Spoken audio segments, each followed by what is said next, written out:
Yes, folks, hello, welcome once again to Monetary Games and Collectibles. It's time for another action figure review here on the channel.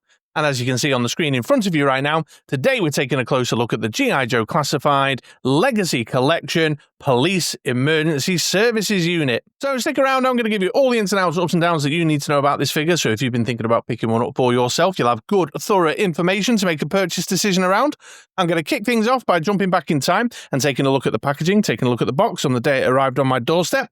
And then I'll move into the figure itself, talk about the aesthetic and visual experience, get into the articulation and posability, have a bit of a run through of all the accessories and added value, and pop him next to a couple of other G.I. Joe Classifieds so you can see how he fits with the rest of the crowd. And with all that said and done, you should have a very good idea as to whether this guy is worth cracking your wallet open for. So let's get into it, and let's jump back in time to visit past Chris, taking a look at the package on the day he arrived. Here we go. So here we go then, folks. Here is the Action Joe Police Emergency Service Unit, ESU, in packaging. And you can see it's pretty standard G.I. Joe Classified series stuff. We've got the window at the front showing off the figure and all the goodies. Got the G.I. Joe Legacy Collection badge here, indicating which subline it belongs to. The logo at the bottom, the name at the top corner there. The colour scheme is a bit different. It's got like a red and blue motif, which I think maybe the lights on the top of the cruiser or whatever. Mine's had a little bit of a knock in the corner there in transit, but it's all good. That might frustrate a mint in box person, but not me. Then on the back, we've got the digital render of the figure in action, coffee cup in hand, a couple of breakout windows showing off a few key features like the head swap, the helmet, the equipment, legal bollocks and malarkey across the bottom. On the side here, we've got a piece of artwork. That one's not too bad. I still suspect it's a bit a janky AI job, but we've seen worse of late. And then on the other side, we've got the sepia tone version of the artwork and the QR code to nowhere. That's your little peek then. So if you're minting box or you're just interested to know about the peg presence of the figure, that you've had the rundown. But I'm not minting box. I'm going to go away and crack this bad boy open, get good and hands-on, get some man-child playtime in, do some posing, take some photos, try out a few displays, see how I get on, jot down some review thoughts, and I'll be back in a few seconds to share those review thoughts. So stick around. Future Chris is going to be with you in 3, 2, 1. Okay then, folks. Well, here is the Emergency Services Unit police person. Where he's called, I'll call him the copper. The popo. Here he is. This is just the core figure as he came out of packaging. And we're going to start by talking about the aesthetic and visual experience of the figure. Obviously acknowledging that when I get to the accessories and added value stuff a bit later on in the video, we know that a number of these accessories are going to kind of change up or add to the visual experience. But at its core, yeah, straight away, I mean, when you look at it, colour scheme, design, you know that's a copper suited up for some more serious action. Definitely got a more kind of riot gear, swatty kind of vibe to him than just your kind of Bobby on the beat sort of look and feel. The big old tactical vest, the more combat style boots, the printed stuff on his sleeves there, his undershirt, as it were, his skins, as my son would call it when he plays his sports, is all sort of talking tactical, tactical law enforcement. Which in a line, G.I. Joe Classified, which is a military line at its core, makes perfect sense, especially because the entirety of the figure is reuse of one description or another. The tactical vest, the legs, the boots, that's all from Law and Order. And I'm pretty sure the sleeves, the arms are from, is that the Televiper maybe? With the sleeve section. I could be wrong on that, but ultimately it's all completely reuse, all the way down to the kind of thigh storage equipment kind of stuff. Moving in a bit closer so we can do a finer inspection of the details.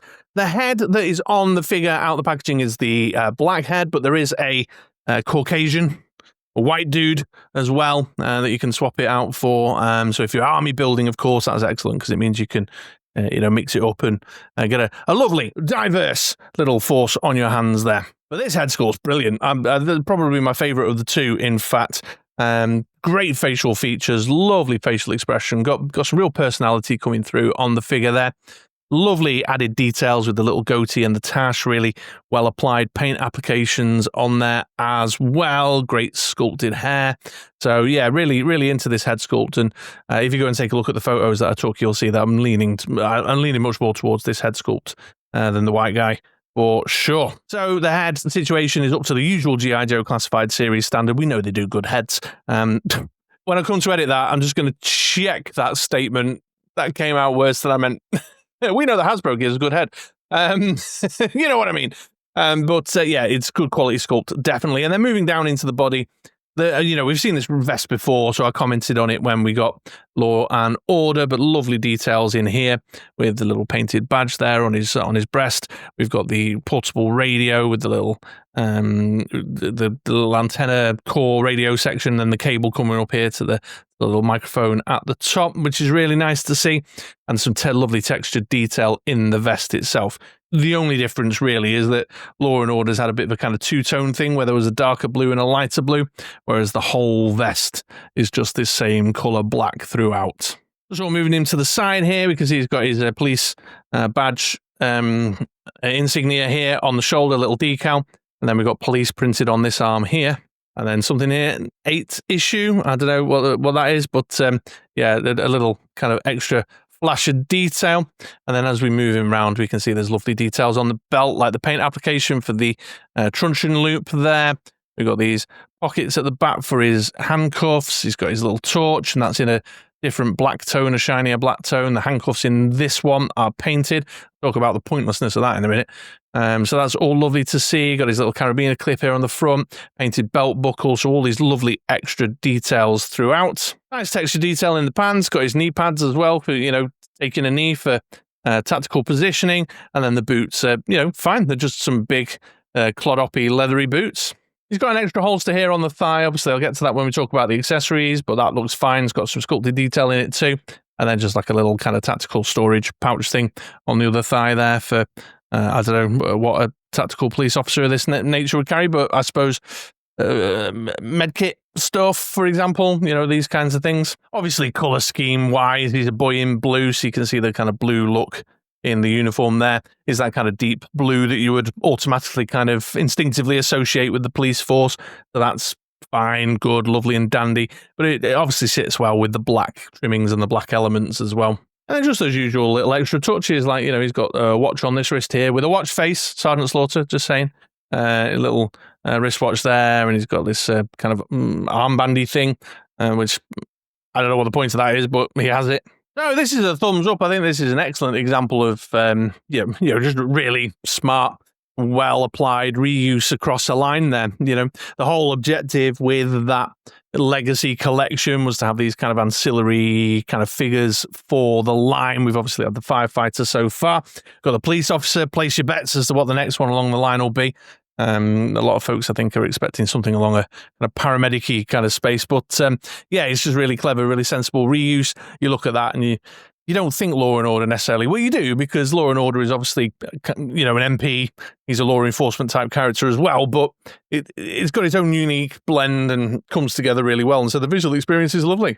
And as I've said before, pop that in with your Marvel Legends, whatever, pop it in with your G.I. Joes, other 6-inch lines. I don't know, have one of these guys arresting one of your Mattel wrestlers, whatever tickles your fancy. The visual experience, the shelf presence is that's a copper. That's a copper in his tactical gear. So yeah, big thumbs up on that. I've been enjoying the look and feel of this one for sure. Okay, well, there's the visual experience. There's the aesthetic rundown. Let's now take a look at his articulation and posability, shall we? So the shortcut on the articulation and posability is that he is standard G.I. Joe Classified Series articulation. And so if you're familiar with that, you've had it in hand before, you're not particularly interested to know if there's any unique quirks or anything, then feel free to avail yourself of the chapters down below. I put timestamps in. You can jump straight ahead to the accessories and added value section. However, if this is the first G.I. Joe Classified 6-inch review you've ever watched, or you are interested to know whether there's any particular quirks I've encountered with my man-child playtime, then stick around. I'll run you through it, and I'm going to start up top with the head. And here we've got the ball in the base of the neck and the ball in the base of the head. The articulation here is all right. It's obviously a bit obscured and restricted by this tall collar on his tactical vest. So your down takes you down to there. Your up is over to here. You could full 360 it if the collar wasn't getting in the way, and you've got your tilt and swivel. What I will say is that mine, particularly the this one of the two heads, is a bit loose. It's a bit loosey-goosey. Now, that might be because I've been doing a lot of popping heads off, popping heads on, putting helmets on, taking helmets off, and the helmets got a little bit of a pain in the arse element about it. So that could be I've made it use just through the course of, man-child playtime. a lot over the last couple of days, but yeah, that was one core observation. Then moving down into the shoulders, we've got the butterfly joint with the shuffle forward and back, and then it's the hinge and peg for the armpit, so you can go all the way around 360, and you can tee him out to there. Swivel here at the top of the bicep and tricep. Pinless double elbow, that'll get you up to there. Then pegged in at the wrist, so you can go full 360 in the wrist point, and then the right hand has got a forward and back, and the left hand's got an up and down. Going down into the main torso, pretty sure it's the standard G.I. Joe Classified Series hinge there, and then the ball at the waist. The way the tactical vest sits with this is slightly higher up there, means that you can get a bit of the ab crunch out of him there, even though the hinge is blocked somewhat by the tactical vest. And then, of course, the ball joint gives you a nice range of motion, swivel, twist, and adds to the crunch as well. Going down into the legs, the hips and the groin, it's the core, it's the usual G.I. Joe Classified Series drop-down joint there, so your legs can go forward like this, and you can Russian ballet out like that. We've got a swivel here at the top of the thigh. Pinless double knee, that'll get you up to there. Got a swivel joint here, boot cut at the top of the boot. And then the standard hinge and rocker for the ankles and feet. And just as again, to talk about it from the perspective of the experience I've had with this guy, the legs, extremely tight. Had to put a lot of heat on and just work in the lower part of the knee hinges in particular, quite gently, and so that I could get that to where it needed to be. So it's a thumbs up on the articulation. The photos I was trying to take, the little kind of display dios I was trying to do were not limited by the articulation at all. I was able to pose him as per what I was seeing in my imagination. We know G.I. Joe Classified Series is a solid offering when it comes to articulation and posability, and the tactical vest, the big belt and stuff, none of it's getting in the way particularly. He's doing all right. So yeah, good times, high level of posability, lovely to play with. All right, okay, so there's the articulation. Let's now take a look at the accessories and added value, shall we? And the first item on the list, I've already mentioned it in the video, we've got the alternative head swap for the white dude. Well, I say head swap, it's a head and neck swap you can see in there. So if I grab the other head there, you can see it comes with the neck piece as well. Obviously, they've kept the arms, the forearms here covered. So that all your swapping is this top section here.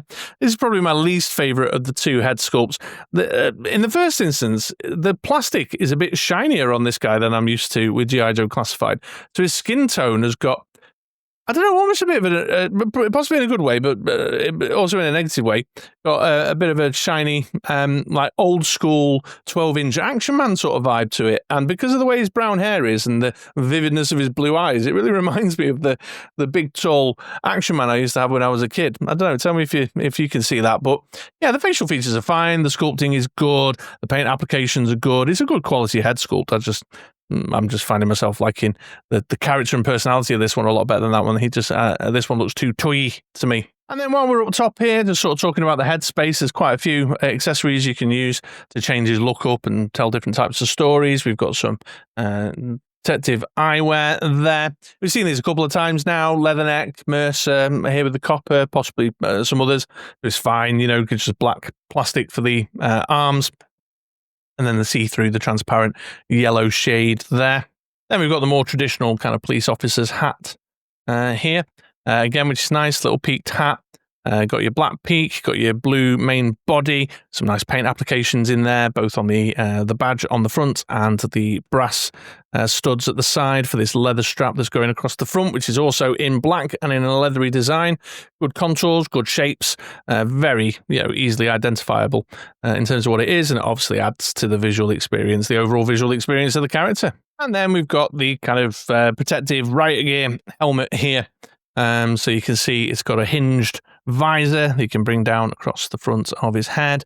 You've got the police stamped across the front, good shape and design and contours in it. You know what it is the minute you look at it.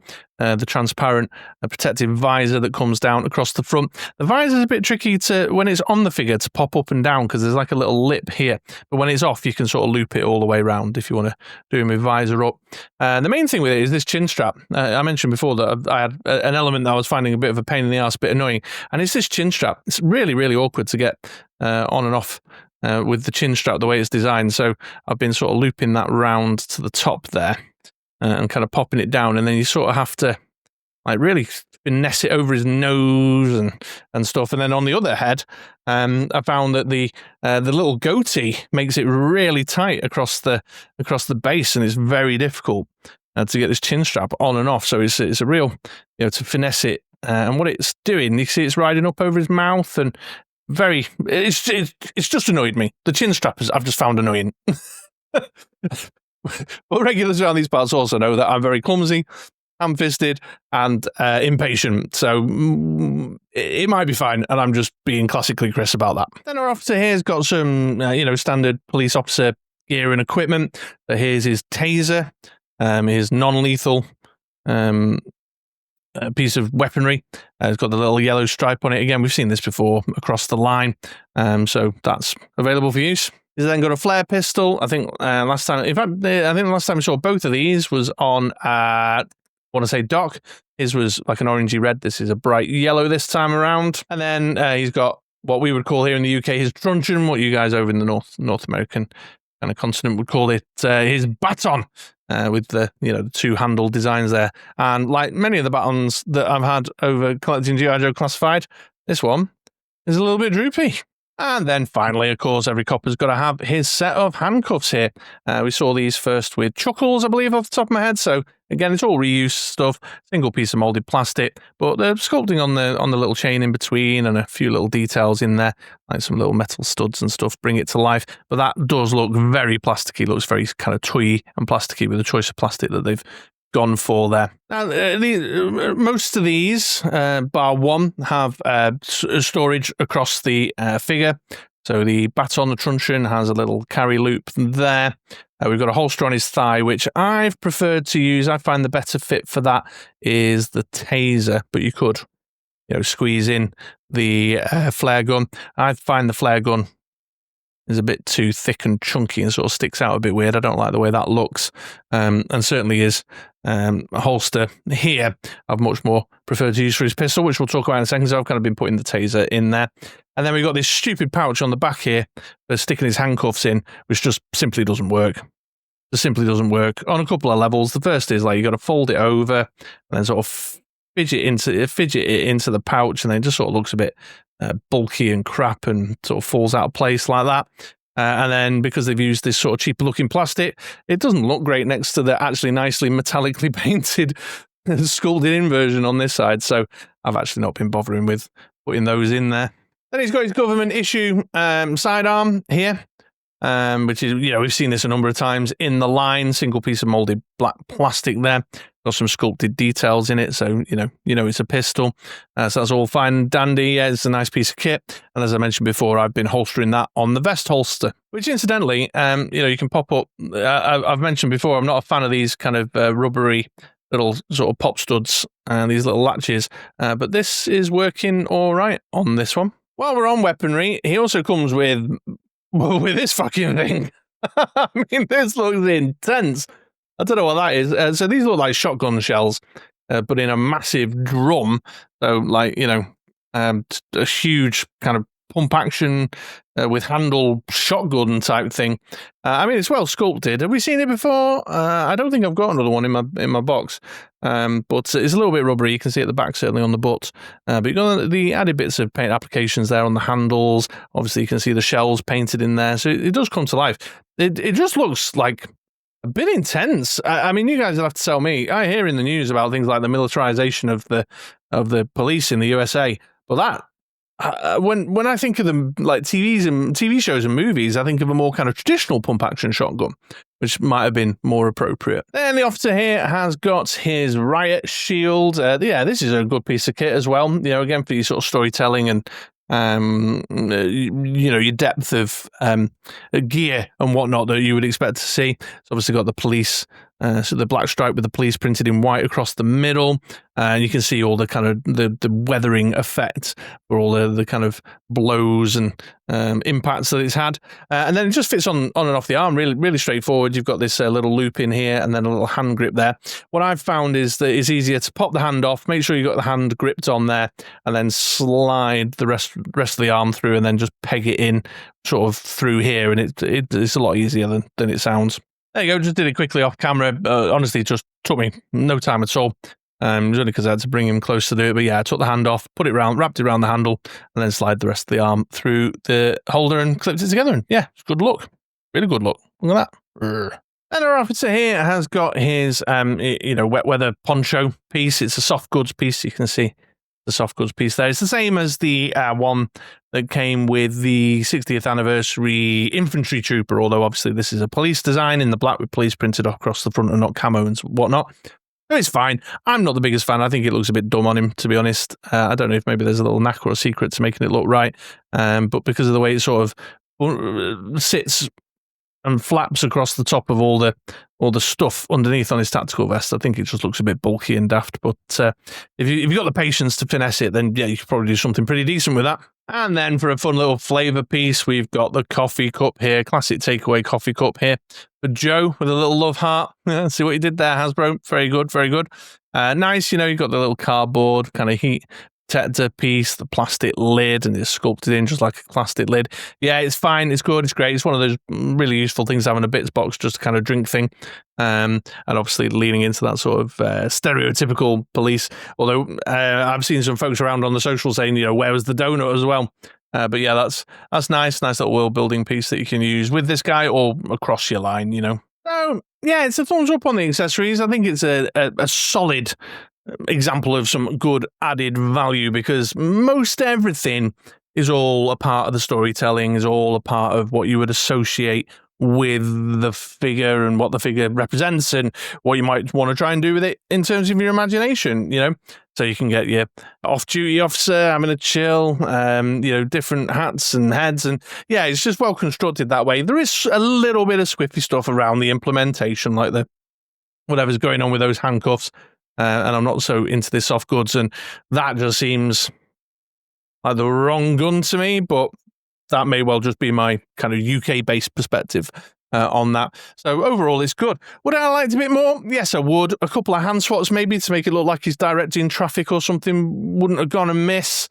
The donut I mentioned before wouldn't have gone amiss, and I probably would have preferred something a little bit more traditional kind of pump action shotgun than that. But that's all, niggles or personal preference. I think overall it's an excellent selection of accessories, so thumbs up there. All right, so there we go. There's the police officer's accessories then. Let's now take a look at him next to a couple of other G.I. Joe classified figures, shall we?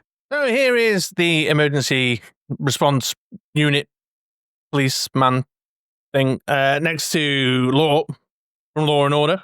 And even though, I mentioned before that there's quite a heavy bit of reuse from Law into the police officer, I think they're distinctive enough and have their own kind of shelf presence for sure. Here he is next to the mainline Shockwave. And I suppose vibes-wise, I'd say mainline Shockwave is giving off a lot more of the kind of I'm SWAT sort of vibe, whereas this guy's giving off a more kind of tactical or riot intervention type of vibe. And here he is next to fellow 60th Legacy Edition figure, the Firefighter. And correct me if I'm wrong, folks, maybe I've misremembered this, but did they say we were going to see a third Legacy Edition figure by the close of 2025? I feel like they did. Have I misremembered that? Anyway, that's what they look like together. Okay, folks, well, here's the police officer then going round on the turntable, so you can take a look at him 360, and while you're eyeballing that, I'll offer up a few final thoughts. And you can probably tell by my tone and attitude through the course of the review that I like this figure. I think it's a Mod Extra recommends. I've had a lot of fun with him, and I can see its place for me in my collection. I think it's a good-looking figure with an interesting idea that has something to offer non-G.I. Joe classified series fans as well, which, as someone who's eager to bring more and more people into this line, it's a good kind of entry point. If someone picks this up to do some displays with some superheroes and goes, wow, these G.I. Joe classifieds, they articulate nice. And look how how that ball joint works in the thigh rather than that sheer cut. And, and before you know it, you've got yourself a new collector on your hands. So yeah, I can see it's got a place for sure in my collection, but then I can see where it fits into other collections as well. If you're a customizer, this must be a dream. I can imagine folks taking a look at this and going, if you make your own head sculpts, for example, 3D printed head sculpts or something, going, right, well, let's make my favorite movie characters or TV characters. Let's recreate the cast of SWAT or the Rookie or something, or let's build the final scene of Bad Boys 3 or something. You know what I mean? There's so much opportunity. I'm a huge fan of Chicago PD or something. I don't know, but it's it's in terms of opening up the doors for some really fun customizing and kit bashing. I think it's also an interesting figure on that front. I'm not much of a customizer, but I could see its potential. However, if you are someone who customizes and kit bashes quite a lot, let me know. Am I on the mark with that kind of observation? But even just based on my own kind of experience and the way I collect and man-child play with my toys, this has been a good figure. Yeah, it's landed well with me. It's landed really, really well with me. So, Mod Extra recommends. Okay. All right, folks, well, thank you very much for watching. I hope you found that useful. If you did, if it's helped you make a purchase decision, then please take a moment to like this video and subscribe if you're not already subscribed. That'd be lovely too. But in the meantime, all that remains to say is I hope you have a great day. I hope you have a great week, and come back around for another video sometime soon. I'd love to have you. All right, and there we go. I've just gone and finished the video with his back towards the camera. Never mind. See you later, folks.